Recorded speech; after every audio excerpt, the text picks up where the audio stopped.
This is my latest and greatest model, again a Citroën DS, but you might be wondering, hang on, didn't I see one of those a few months ago? Well, yes you did, and that was this chassis that I built. However, I wanted to build a new one with even more realistic details.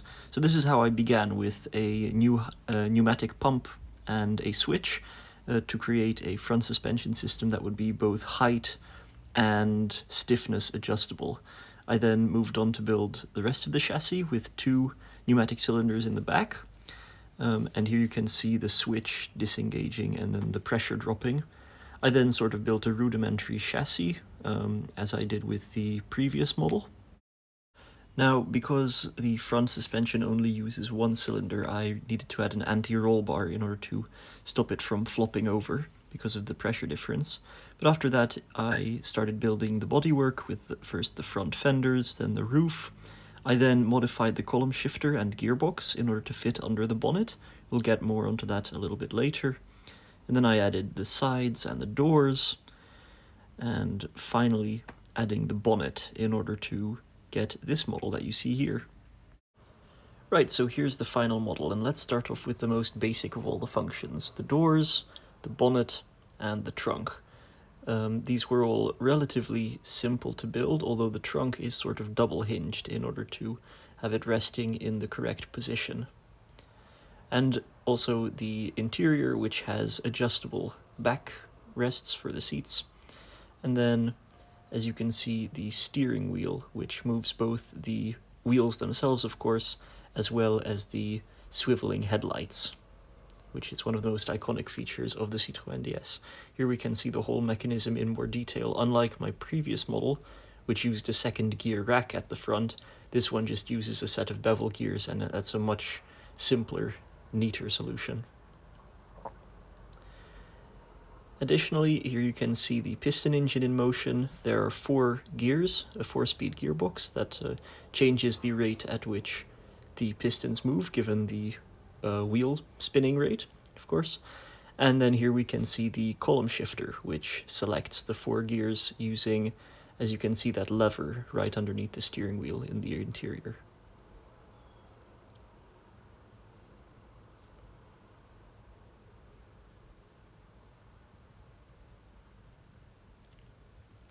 Finally, underneath the front seats is the pump for the hydro-pneumatic suspension, which is the biggest difference between the previous model and this model.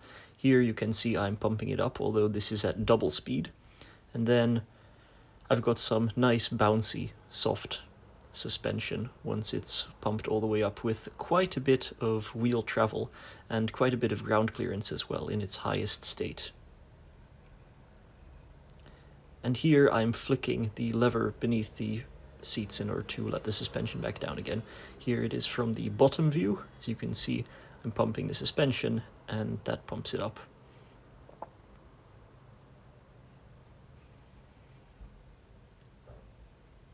Now here we can see the steering from the bottom.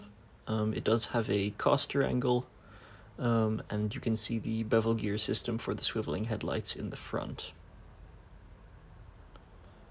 Here we get a better view at the caster angle, and also you can see the anti-roll bar there right in front of the front wheels, which, as I said, was necessary, especially in the front, because there's only one cylinder controlling both the front wheels.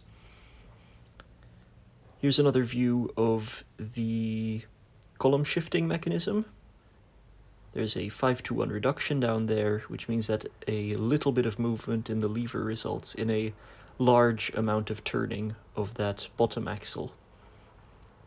And here we can see from the side view how nice and soft and squidgy the suspension is. Finally, let's take a look at the overall proportions of the car. It's about 30 centimeters wide and about 55 centimeters long, so I do believe this is the largest model I've ever built. So then I took off many of the body panels in order to give you guys a better look at the chassis and some of the mechanisms inside. Here you can see the suspension working a little bit better than before. Also, the steering mechanism in all its rather complicated glory. And finally, the column shifter. From this angle you can really see how the large gear is connected to the small gear at the bottom there, which powers those two arms to select the clutch and change gears.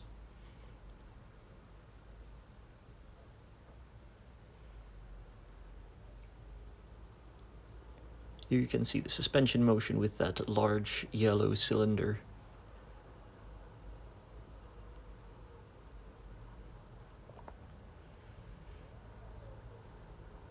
And here I've lifted up the entire model onto a few jam jars so that you can see things really smoothly without any weight being or compressing the suspension without any load on the car. And here you can see that caster angle again in the front suspension. And finally, here is a nice cinematic shot of the car on my window. So thank you all very much for watching. I'm really proud of this car, and I hope you enjoyed the video as much as I enjoyed building this model.